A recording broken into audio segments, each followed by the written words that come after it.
What's up? What's up? Good evening, Hope Shot family. Welcome back to Sunday Night Live. You guys just jumping on and say what's up. Let us know you're here. We got a special guest tonight, and we got Nate back. But we got special guest Steve in the house. Big What's up, Steve. Steve? Hey, What's up, man? How are you guys? good man. Good to be here. It's good to have Captain Nate back on the ship. Captain Nate. It is good to see you have Nate back on here. It was lonely up in here. How dare you? We were a dynamic duo for a little while. Just let me be lonely, okay? Not gonna do it. It felt a little weird without Nate. Ain't nothing wrong with that. At least 2 weeks in a row. The first week I was like, oh yeah, this is cool. This is cool. It was starting to be a thing after that. All right, let's see who we got up in here. We got Allie. She's on Facebook land this time. What's up, Allie? Good to see you here. We got Carrie. Good to see you as well. We got Dustin. What's up, Hope Shot family? Congratulations on 9 years, Caesar. Yeah, you beat me to the punch. Yeah. No front. No fronts. It's tomorrow. It's tomorrow. All It's right. tomorrow. So we'll go. How is that? 8 years, 364 days today. Yes. But he's close. So tomorrow, make sure everybody, comments on one of the Hope Shot photos and says happy 9 years to Caesar. You think I would know? Y'all sneak attack me the day before my anniversary every year, and I still don't see it coming every year. Came out of nowhere. Who did that? Let's see. Who else we got in here? We got Aaron. Good to see you. We got Mike Mills. Good to see you from Vermont. What's up, my friend? Let's see. We got Zach. Oh, we got Zach. Good to see you, my friend. We got Tasha. Always a good time with Nate on the show. Hell yeah. That's what I'm talking about. See, Caesar? I ain't the only one. Caesar secretly in the closet says that, he loving some Nate. We got Carrie from Boston. What's up, Carrie? Congratulations, man. That's awesome. From Zach Caesar. We got Beth. Beth, good to see you again. Hi, guys. Always look forward to being here. Let's see. We got Carrie says, big day, Caesar. Awesome job. Dustin says, all right, I'll congratulate you tomorrow then. Keep coming back. We got Jessica. What's up, all? Hope everyone is doing well. I'm so happy to be here, and thank you guys for doing this. It truly means a lot. Just celebrated 9 months on the 19th, and I couldn't be happier or healthier today for it. Congratulations on 9 months to you. All right, guys. So we had Steve bring the topic tonight, and we're going to be talking about helping or hindering, and we can, juggle that a little bit. So I'm going to let Steve, you want to talk a little bit about the topic and, Yeah. So I guess, experience that I had early on was I got out of treatment on fire, man, on fire. It did some step work, did some treatment work, and 5.5 months of residential treatment. I was let out of the bubble. I was rolling, man. I was A&A and just recovery living, all new to me. Got out, and 4 days later, somebody from treatment's wife called and said, my husband's stuck in the pool house, and I don't know how to get him out of there without calling the police and this and this. So I put on my cape and, ran over there, knocked on the door. And so he answers the door, right? And I've been in that maybe not a pool house. There were more hotels that didn't even have a pool, but I remember being there, looking at him, and he's got ash all over his face. We know the drill, right? He just looks horrible. And I said, "What's up, man? Like, what are you doing?" And he says, "Man, get in here." So I get in and I go in. He shuts the door, locks it, and of course, I'm gonna save him. And I rush over and grab his what was left There was there wasn't a lot, but there was a lot of dope there, and I flushed it down the toilet in front of him. And then I go back out and into the living area or whatever, and I call my sponsor. And the first sponsor said some choice words like, "Get the fuck out of there. What are you doing?"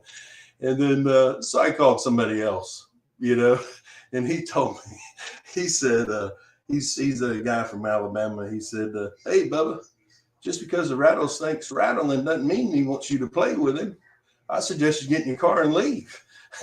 So I got in the car and left, and later I get the phone calls right from my sponsor. And man, if you would have thrown my dope away, I would have shot you. Like, the guy's been in the pool house, So here I thought I was doing what I'm supposed to do. I'm supposed to help. And it was, I think Caesar or Justin, one of them said it before we got on about unsolicited help. His wife called, and that was Caesar. Give him credit. But, I thought I was doing the right thing, and put myself at risk.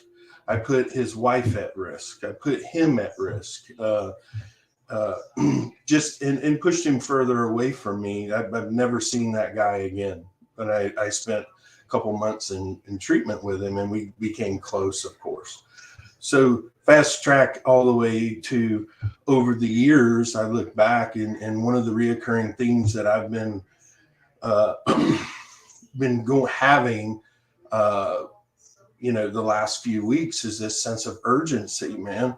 I have this sense of urgency because I'm hearing all this stuff about addiction in my community. I work in it. I live it. I work in it, and I create in my own mind this sense of urgency to run out and just like save and help, even though when it's unsolicited help. And what I did for 15 years in the treatment industry is I burned myself out, and people continue to I train them to put me in that role of treatment. This is treatment. If you need help, call Steve. If or recovery. And then there's a place in there that, recently I went through a life stuff, and I get where I'm trying to find out and identify who I am again. Sometimes I can help. Yes, that's great. It says it, right? 12 steps, But if I'm not grounded, I know I'm stealing Caesar's word again. If I'm not grounded, what do I have to give away if I'm not having worked the process?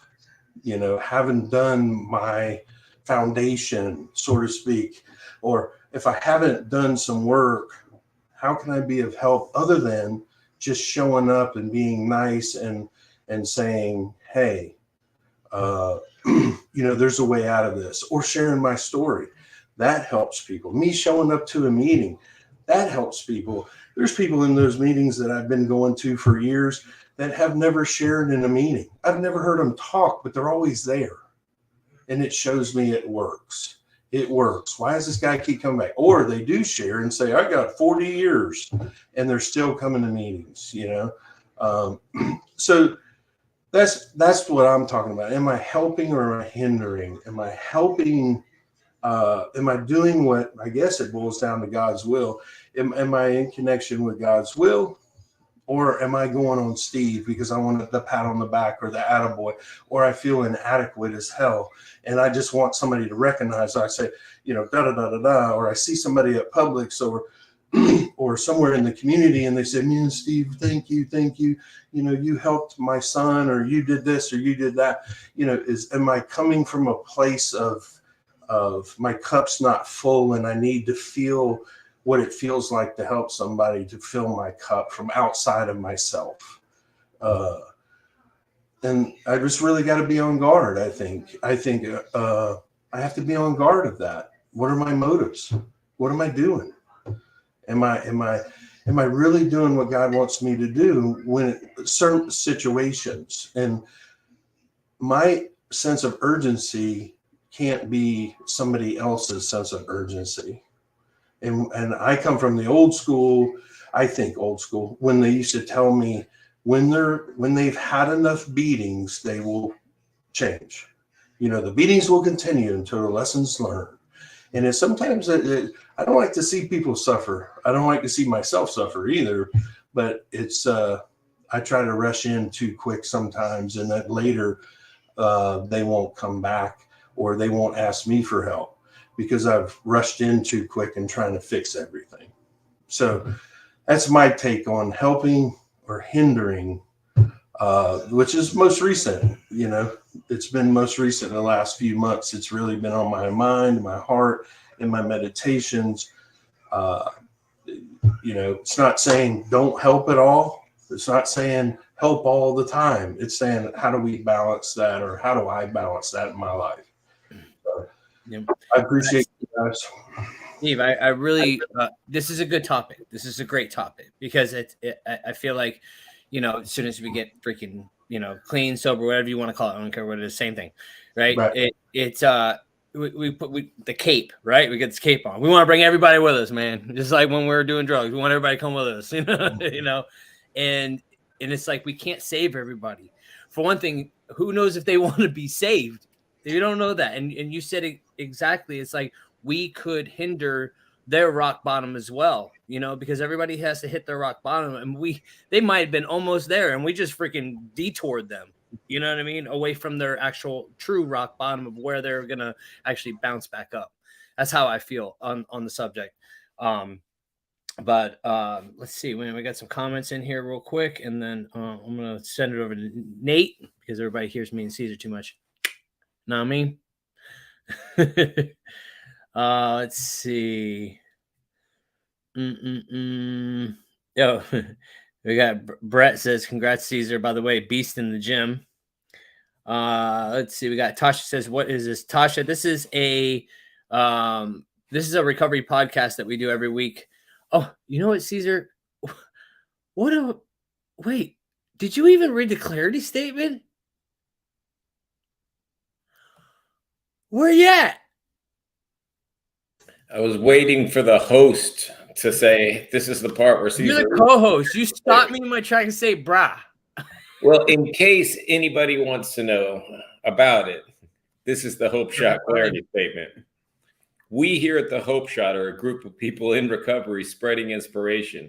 We come from all different walks of life and pathways of recovery. Our verbiage may be different at times, but we all have one thing in common. Recovery is a lifestyle. We support all pathways of recovery.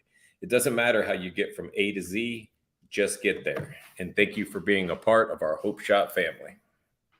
Thank you, Caesar. Now you may proceed, sir. I appreciate you.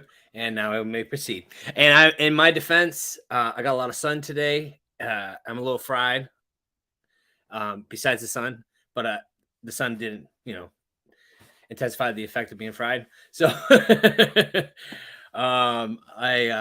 went kayaking today down the river, so that's why. But I hope that clarifies it for you, Tasha. Let's see, we got we got Dustin says, story of my fucking life, Steve.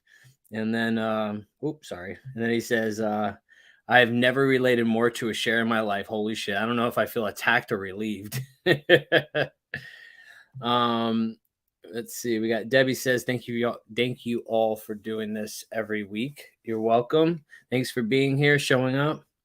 Let's see. We got Casey. What's up from North Carolina? What's up, North Kakalak? Let's see. We got Aaron says, great share, Steve. Also, we can hinder our own growth.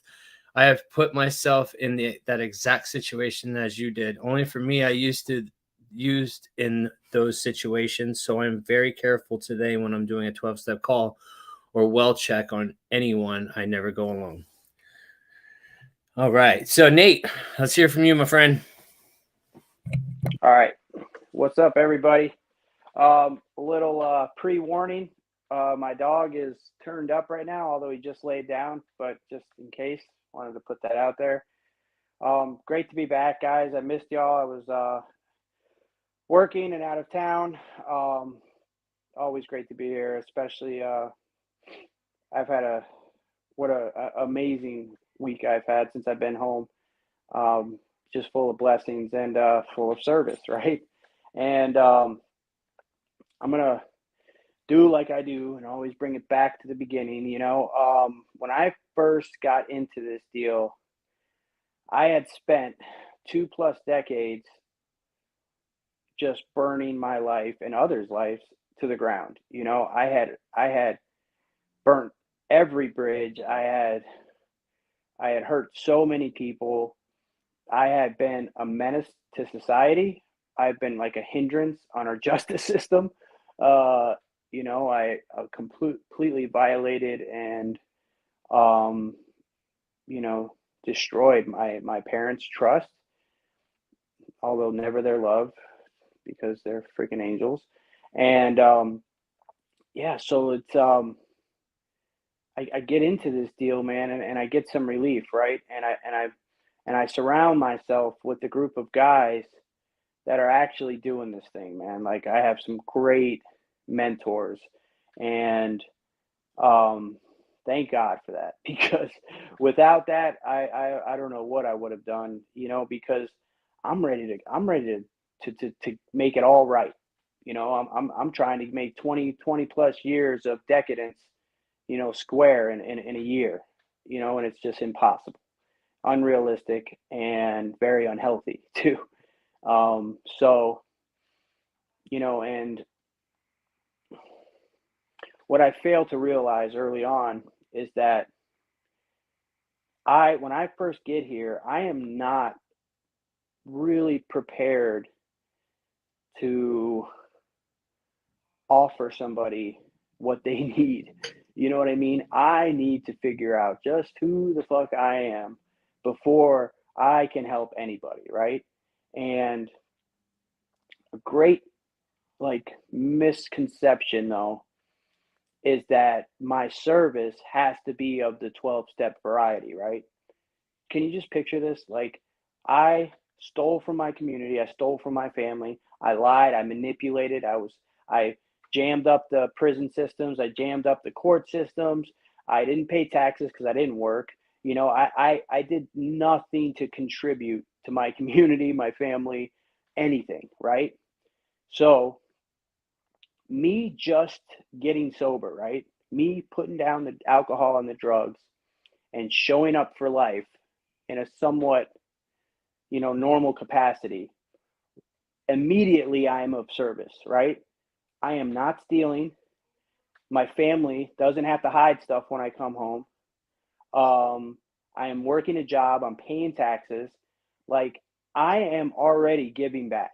That is like for me early on, that was the best possible service I could afford, right? And or offer, because it's all I had. You know what I mean? And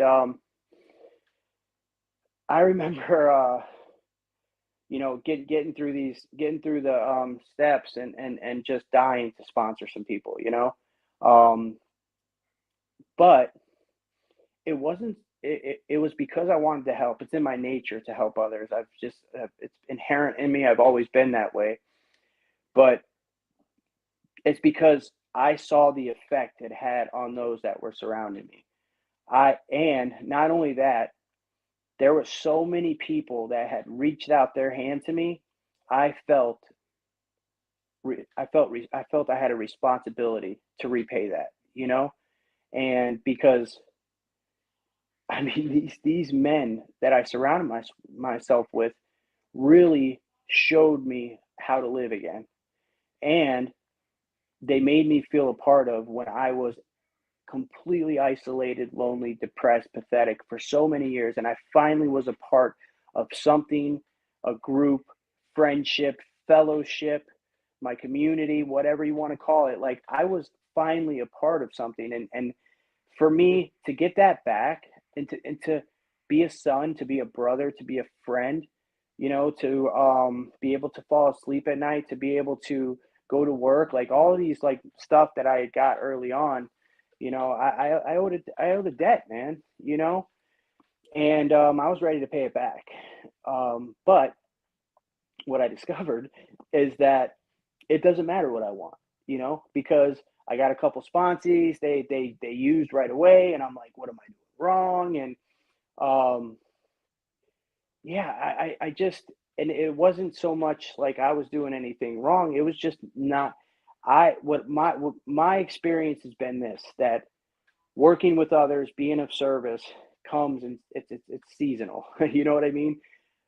I've gone through stretches where I've had nobody I was working with. I've had stretches where I had a handful of people I was working with. I had a stretch where a guy went back out and ended up dying. I've all types of things have happened in the course of me being of service, right? Me, you know, helping people. But there's been like an evolution, because where I felt like I had a lot of catching up to do and I had to even the scales, you know what I mean? The only scales that need to be evened are in my personal recovery, right? I have to be well. I have to get right with who I believe in first and foremost before I can really, deliver this message properly, and for me, early on, I didn't even really have a concept of what this power was. So how could I really communicate that to somebody? I just understood that I was one way for 20 something years. And because of this process, this program, surrendering, being vulnerable, going through this work, I wasn't that way anymore. That was like the message I had early on, right? Okay, so now fast forward. Here we are, years later, right? Today,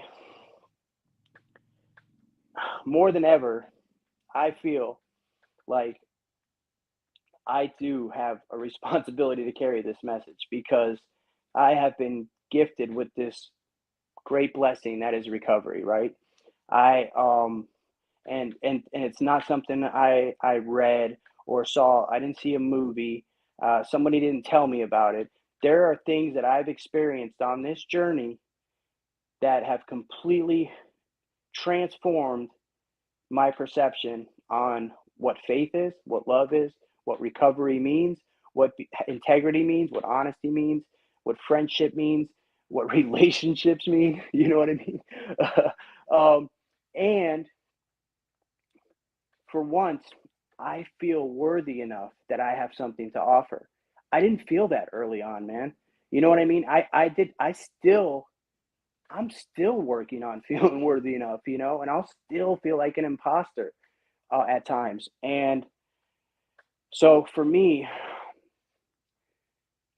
it, whenever I am closest to my source and to this process is when I am blessed with being with helping others. That's when I have the most guys that I'm working with. That's when it's just funny how what is happening externally in my life is a direct reflection of what's happening internally within me. The beginning of this year, I was a mess, man. I went through some struggles, and in that time, I wasn't doing anything. I wasn't, I was completely, my life was in upheaval. I wasn't working with anybody. And as soon as I started to come back down to earth and started feeling better and connecting again, all these guys were placed in my life, and I had no business, working with somebody when I needed to work on myself. And that for me, like, and I like that comment, because that's exactly what I said. Because I can be in a position where I know what to do, I know the suggestions, I know what works in this process, and my purpose is to be of maximum service to others, right? But I need to look at, am I just doing that to save my ass? Like, am I really just doing that? I want it to happen organically. I want to do it because I don't have a choice. It's just something I do, right? I don't want to have to think about it. I don't want to have a desired effect because of it. I just want to do it because that's who I am. That is my purpose, and that's what keeps me well.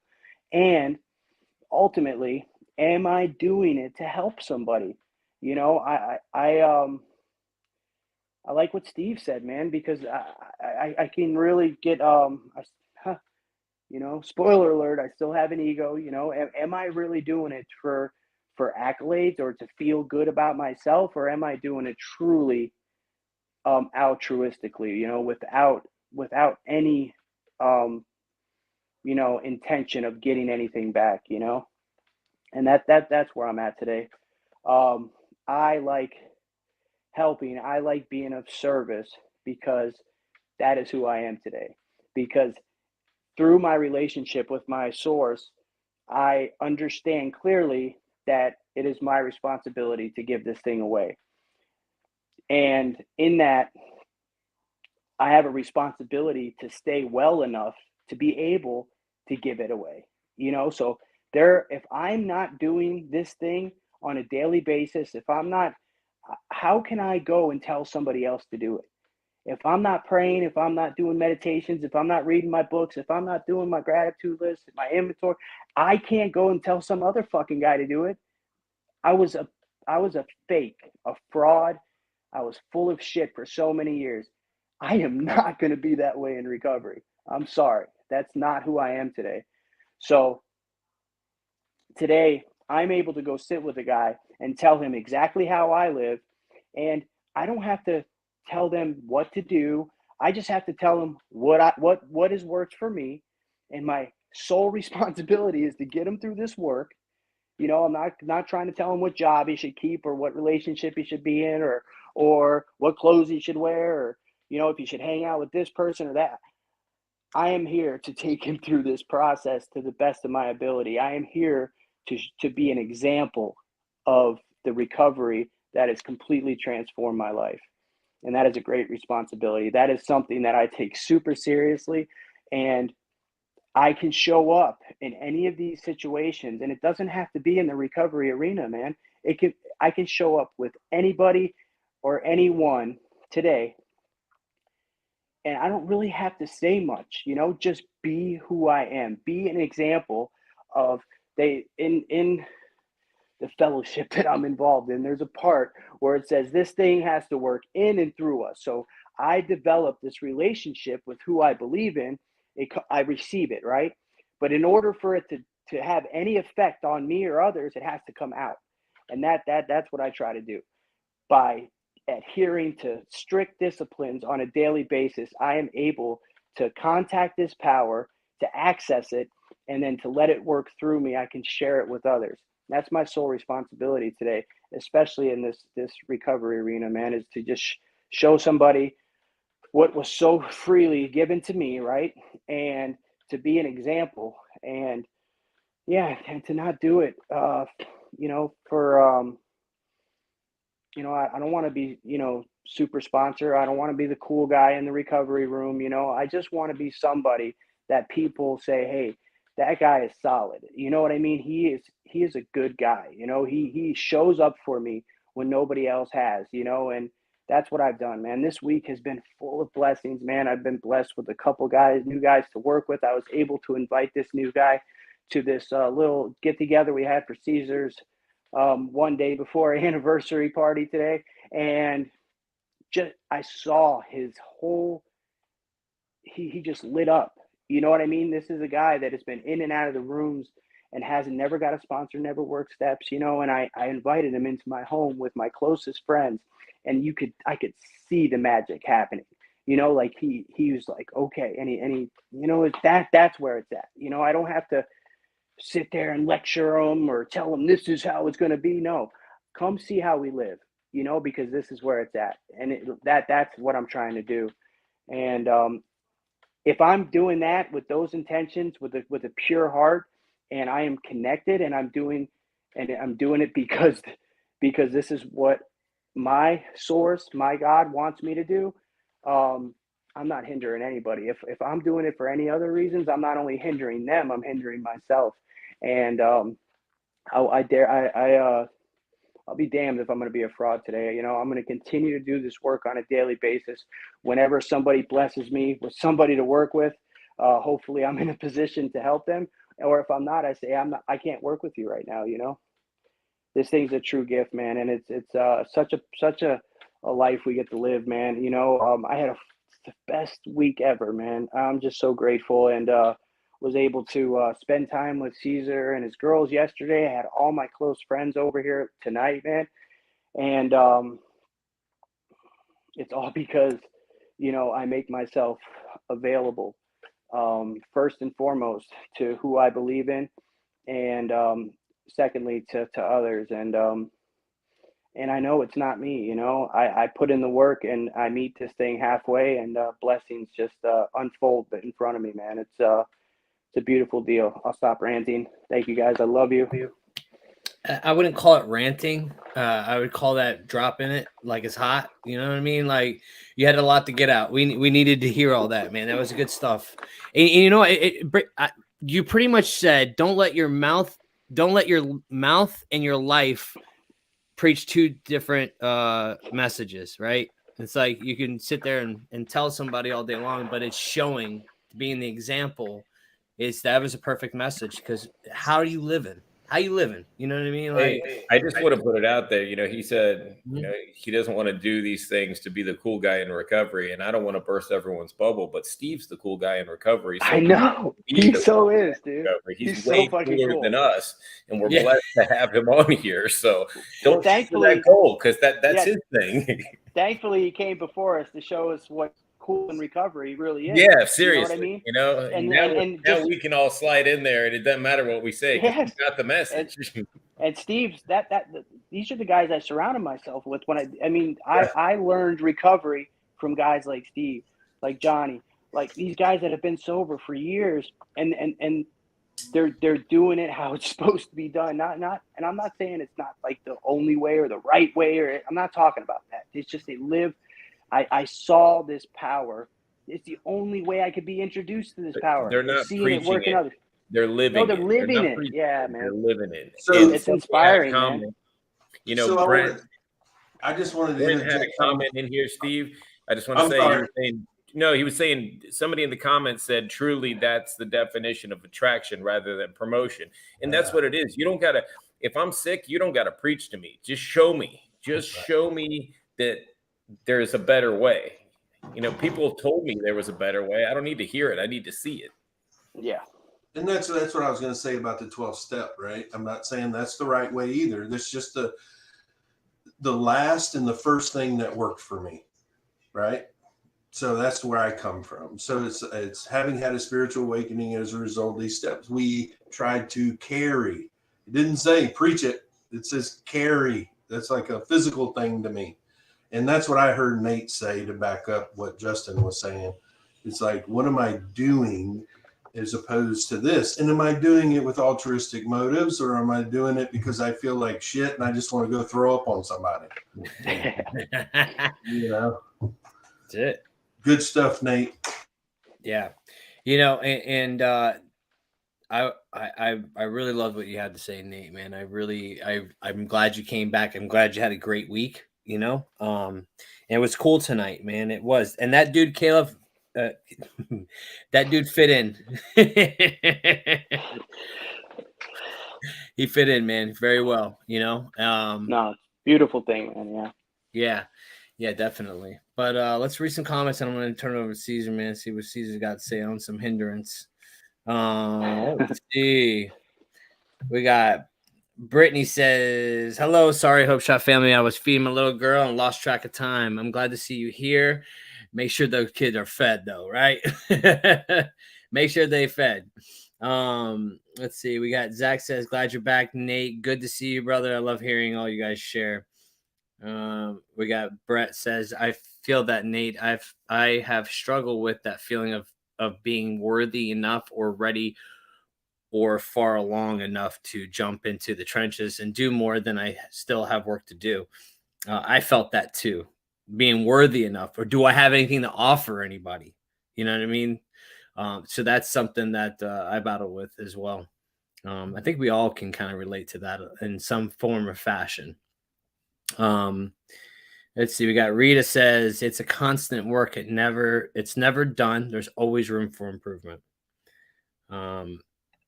Brittany's proud of you, Nate. Proud of all of you, really. So we got Dustin says I got to get back to work. I'm so grateful for you guys and really need to hear everything that I did tonight. Love y'all. Love you too, Dustin. Get your ass back to work. Let's see. Brett says, dude, you set it on fire right there. Literally just defined attraction over promotion. The best I have ever heard, and it explained. Boom. That's what you're talking about, Caesar. Got it. Let's see. We got Jessica says, I used heroin fentanyl for 10 plus years. And this is not only my first time finally able to get and stay clean and sober, but it's also the first time in my life that I finally and actually feel like I'm not only the real me, but also the real mother, wife, daughter, and an actual person who I know I always was supposed to and meant to be. And I finally present in mine and my family's lives, which I never truly was before. And so for that, I am so truly grateful for my recovery and sobriety today. And I can concur to that, being that real everything, that real that Nate was talking about, not that phony, not showing up in that fake me, presenting my full me to people. Yeah. All right. Let's see what else we got. Let's see. We got Joanne says she has 24 years clean. Love life today. Congratulations. Wow. 24 years. That's hell of an accomplishment right there. Let's see. We have Steve. We have Sean says Steve is an inspiration to a lot of people. Facts. Tasha says, thanks for sharing, Steve. All right. Caesar. Big C's. What's up? Come on, bring it now. Almost 9 years. Almost. I only got 8 years and 364 days of experience. So and a half, 3/4. We'll do 3/4. No, this is a good topic. So, the helping or hindering. And just to give some backstory, one of the reasons that I wanted to talk about it is, we work in the field as well as having just regular jobs in a normal life. And I see a lot of people jump out of a treatment center, jump into a program with both feet, and their intentions are good. Their hearts are there. They want to help, and they go and they become a peer support specialist, or they become a certified recovery coach. And it was boom, rehab, got out, got this certification, went to a week or two class, and they jump into the field. It's not that their intentions were bad. Their intentions were good, but they never had the time to build a solid foundation before they walked into what that really looks like. And that kind of work is brutal, really. When you're dealing with people day in and day out, you're putting your own recovery at risk because you're pouring from a cup that really was never full in the first place. Or you're building a house on sand, whatever analogy that you want to use, and that's me just talking about what I've seen. Now, my own experience is a lot like Steve's. I wanted to save the world when I first came in. And the guys that were coming into the rehab that I was in said service was the way that they stayed sober. And if I wanted it, that's what I had to do. As soon as I got out of the rehab, I got a service commitment. And I started sponsoring guys and just did everything that I was told. But nobody told me to chase people down. But I thought that was the right thing to do. One of my sponsees' wife called me and said, hey, he's locked himself in the room and he's got a couple bottles with him. And when he does this, he usually takes it to the point of almost death. He's like, it's bad. He didn't call me and ask me for help. She called and told on him. And I went over there with a buddy, guns blazing, and we basically kicked the door in to try to rescue this guy. And it is not what he wanted. He was filled with guilt and shame from the situation that he was already in. He didn't want to be seen that way. And what it did was spoil any opportunity that I ever would have had in the future to actually get through to this guy, because I went in there guns blazing when I wasn't asked to be there by the person. There was a comment about it was to you, Justin, saying that, I challenge you to rethink about the rock bottom thing.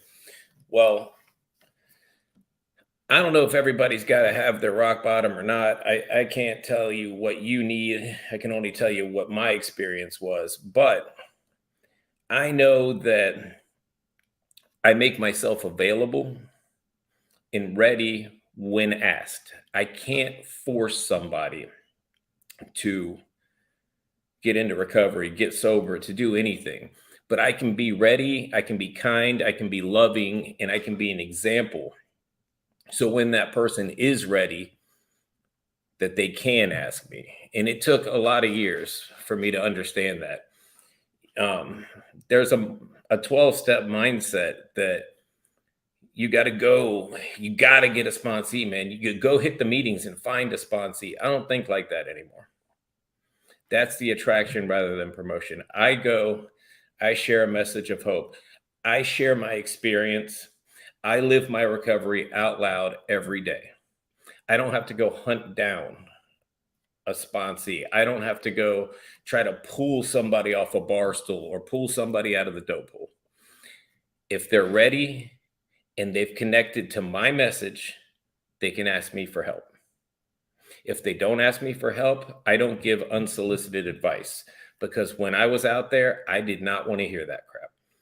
That would make me turn my back and walk away. If you went, well, hey, man, you can change your life if you just do A, B, and did I ask you? Did I tell you I wanted to change my life? Did I tell you to come walk up to me and take a crap on the way that I'm living? No. So I don't do that anymore. But that took years of trial and error, and the one that sticks in my mind was that guy ended up getting sober eventually. It's not like some super sad story, but he got sober a completely different way than the way that I did. And that's what worked best for him. And I'm grateful that I was able to talk to him again and I found that out. But for many years, that guy didn't want to talk to me because he was ashamed of what I saw. He thought he would be judged. And I don't want people to look at me, and I want to be approachable. I don't want you to think that I'm better than you. I don't want you to think that I'm infallible. I'm just a person in recovery. I was just a junkie like everybody else.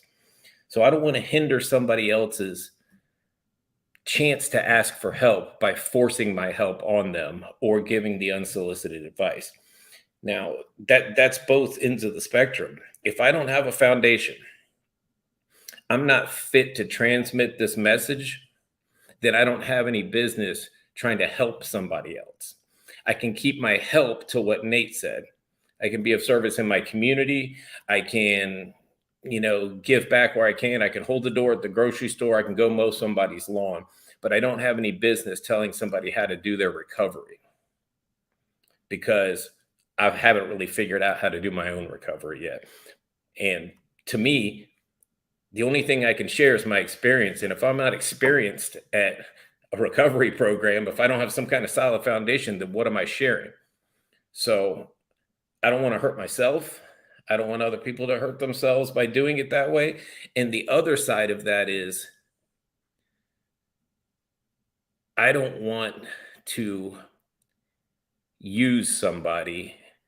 And that's the good way to put it. I don't want to use them just to make myself feel better. Because there's a mindset out there that, oh man, well, get your head out of your ass and go help somebody.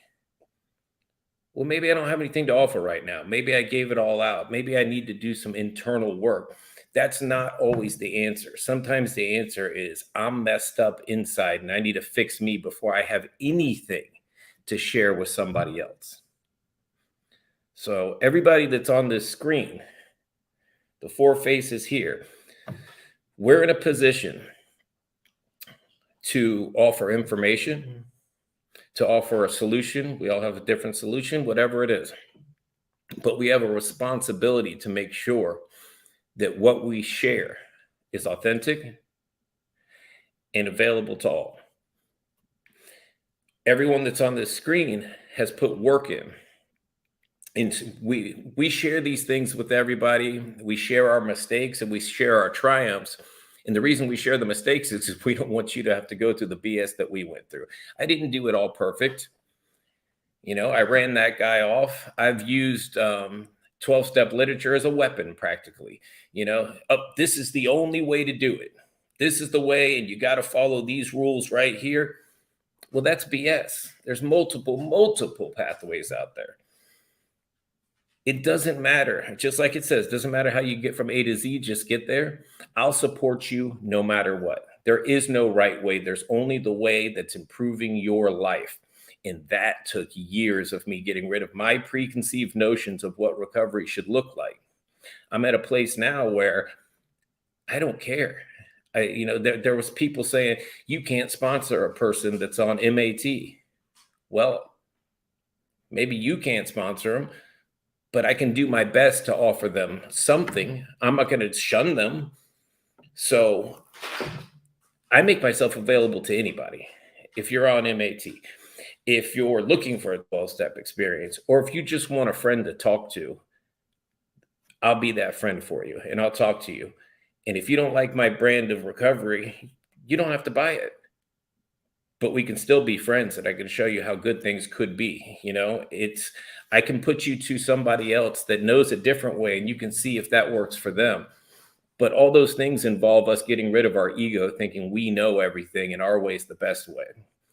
And every day I've got to take that ego and go, hey, you need to sit over there, ego, because I'm not always right. And my way is not always the best way for every single person. And for a guy like me, that's not always easy. You know, I think I know a lot. And then other days I think I don't know shit. But the main thing is I don't share somebody else's experience. I share mine. And that's all I've got. So if I'm having a bad day, I'm going to tell you I'm having a bad day. I'm not going to tell you I'm fine and it's all good. I'm going to tell you the truth because people painted a picture for me that it was going to be like rainbows and unicorns and freaking glitter blowing out my ass when I got into recovery. And that's just not the case. As soon as I got out of that rehab, I lost one parent. I couldn't get a job for months because I've got multiple felony convictions. Nobody wanted to hire me.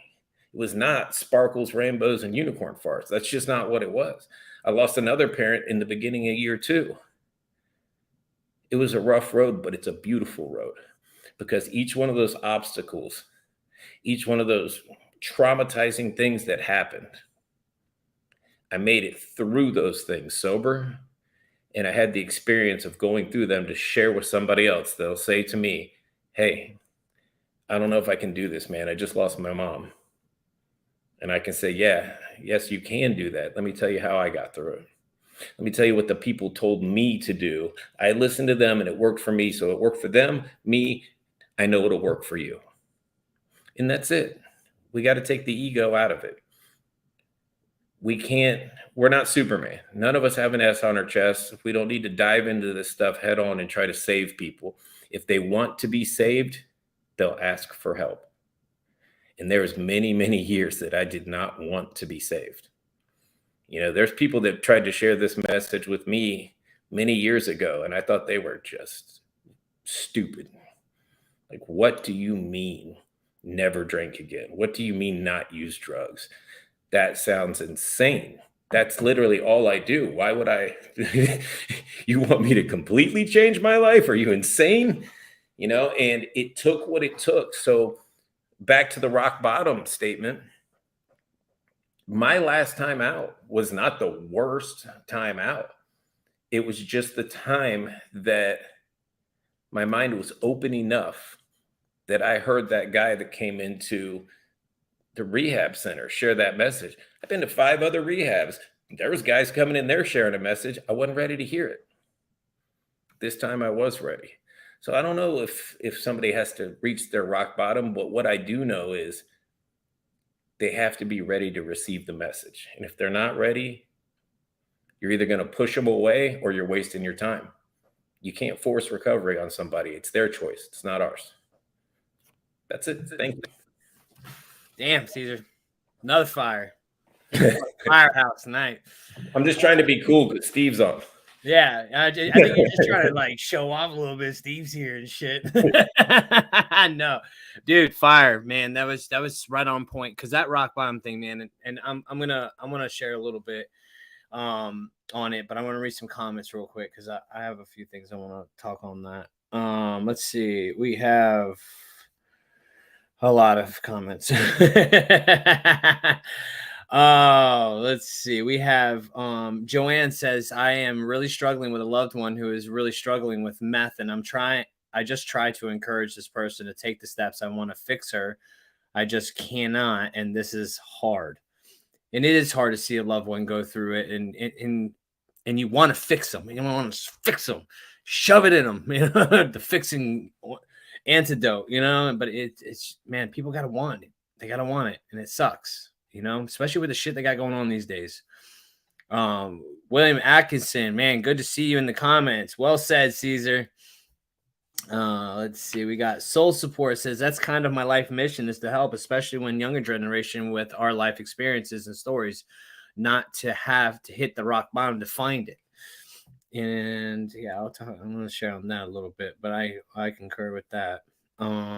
Let's see. We got my buddy Christopher in the comments. He's been struggling. Been hard to admit that there I was the things I was doing last year, but I jumped into Facebook and I was hitting the scroll to probably make a bad decision. And this is what snagged my attention and just pulled it to it. I opened it and I'm still here 20 plus minutes later, or 20 plus minutes, literally got me another 20 plus with fighting this. Well, Reach out, brother. Yeah, there's a reason you scrolled past this because you need to see it, my friend. And I'm glad you opened it. Message us, man. Message Caesar. I know he said down there in the comments he's going to message you, Caesar. Let's see. We got Alyssa says, so glad I managed to get here tonight. Man, I missed you guys. Caesar, I cannot agree with what you're saying enough. And we got Stephanie says, that's right there, Caesar. Or that's right, Caesar. Love you, Caesar. Good stuff. Congratulations, my friend. Caitlin, the hardest lesson I've learned is I can't save everyone. They will follow me when they're ready, and all I can do is live and be the example. I struggled with this with my brother. Brett says, right on, Caesar, attraction over promotion, and I love them making yourself readily visible and available. It's the recovering out loud warriors like you four, the Melissas, Daniel Unmanageable, etc. that we need in the trenches and planting the seed of awareness. Let's see, there's a lot. We got Jeremy Wilgus. Beautiful thing is we choose our own rock bottom. There it is. We got Stevie says, wow, every time I tune in to this live is exactly what I need at that time. Look at my higher power move. I literally just got home from sitting in a meeting with someone I hurt, trying to force my will on their life, truly thinking it was the only way to help her. I was about 30 days clean at the time. I'm trying to navigate coexisting in the rooms now. And today I know trying to fix it will only do more damage. And I love hearing Caesar's message. I identify with so much of what you share, man. And I couldn't imagine it coexisting, in a room, but I think it's awesome because that's what we need to do. I think that's the best way to recover. Oh, I got it. Ooh, close. Ooh. We can't do that. Scared me. We don't do that here. Yeah, we don't do that around here. Not that one. So, man, the rock bottom thing, right? My recovery journey, right? It took me multiple times in order to get this deal. Was my rock bottom when I finally got this deal the worst I've ever had? Hell no, it wasn't. Not even a lick. I actually had somewhat of a manageable, I thought manageable anyways, somewhat, but compared to other past instances, like I was in 2011, I was 130 pounds soaking wet. I was shooting up. I was smoking crack. I was doing every possible drug there was. I was literally a dumpster. And I cleaned up my act a little bit. You know, I got drug court, did the thing, you know, went right back to the situation because I didn't take recovery seriously. It wasn't my time, right? And I never took it What's up, dude? seriously. I'm on the shoulder. I understand. Hold on a second. All right. I never took anything seriously in my life. I thought everything was a joke. Everything. I got away with everything, you know, doing the fake piss test, doing all that shit. And then I went right back to the same shit. You know, I was only fooling myself. And in 2018 is when I finally hit my rock bottom, you know, and like I said, it wasn't the worst. And when I said like letting people hit the rock bottom, it doesn't matter where it is. It could be in the trenches, you know, or it can be, I mean, it could be, you know, it could be anywhere. It doesn't matter where it is. You don't have to lose everything in order to hit your rock bottom. But sometimes, you know, like Caesar, you're saying with the getting a sponsee and stuff, man, I have not yet sponsored. I have 2 right now, and it's took me 5 years to get it because I didn't have anything to offer, because I still struggle like a lot, right? I struggle a lot. And some people, it takes longer to actually be able to give it away. Now, I do give it away to my family. I give it the hell away to my kids, right? Showing them how to be a good, like I am a good dad. I'm a good husband. You give it away on here. I give it away on here. Okay. But it doesn't mean you have to save everybody, and you don't have to run out and try to help every single person that's around you that's messed up. I mean, I know tons of people that are still messed up, and I'm not trying to save anybody because they know where I am. They know how to find me, you know, and we come on here and I just share my daily life. I share my struggles because I struggle a lot sometimes, man. And this helps me more than anything. Me sharing it with y'all and sharing it with Caesar, Nate, like I'm telling you right now, like I go through a lot sometimes, and it's all in here, in here, right? And I'm always looking to improve no matter what. Always looking to improve. So like I don't think everybody should be out there trying to save everybody, because some people are fit for it and some people aren't. But I'll tell you this, it's taken, I feel like, me personally, it's taken me a lot longer to finally get a grasp on things, to be able to give it away. You know what I mean? Because there was a lot of ego in the beginning, lots of ego. And I've been a taker my whole life, and still trying to, in taking means that my ego can take things from other people as well, trying to save them, to fill my selfish tendencies. You know what I mean? That's what I mean by that. Like, I'm a selfish person. By me helping you, I fill my needs, and look at me, look at what I'm doing. So it all boils down to motives, you know? And it's taken me this long, 5 years in, to finally get a grasp on life and be able to actually offer something to somebody. And that's just my take on this whole thing. It's like, it takes some people longer and some people right off rip, you know? But I really love what Caesar and Nate had to share tonight, man. I think it was just, that was the best message ever. And I'm just grateful for you guys, man. You guys have helped me tremendously in this journey, you know? I don't know where I'd be without y'all, man, to be honest with you. And so I'm just truly thankful for you guys, man. I really am. Just want y'all to know that. And Steve, man, you're just a fucking cool ass dude, man. I just want you to know that you're just a cool motherfucker, man. I'm grateful for you coming on tonight, man, sharing and bringing this, man, because you know, it needs to be talked about, man, because I see a lot of people in the field, especially, man, and when you're working in the field and you're like in these nonprofit arenas, right, and you have a slip up, right, and it's like, like, how do you come back? Like, you don't want to talk about it, and like it's hard.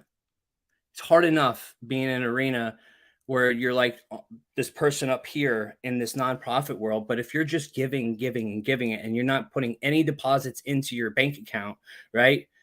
And you slip up, man, it's like, where do you go from there? So that's why it's so important, especially if you're in the field, to make sure you're depositing into yourself. Deposit. Because if you're not, and you're just doing all kinds of debits, man, and you have nothing going in, it could be a shitstorm, and you could ruin a lot of people's lives. And it's that serious, it's that freaking serious. And that's pretty much the message I think was all about tonight. Go ahead, Caesar. Yeah, that was probably the biggest point I wanted to drive home. It is a admirable thing to want to go into the field. It is a great thing. We need people in the field, but just know that they preach it in all of the recovery coaching classes, the peer classes, of how important the self-care is because of what the relapse rate is.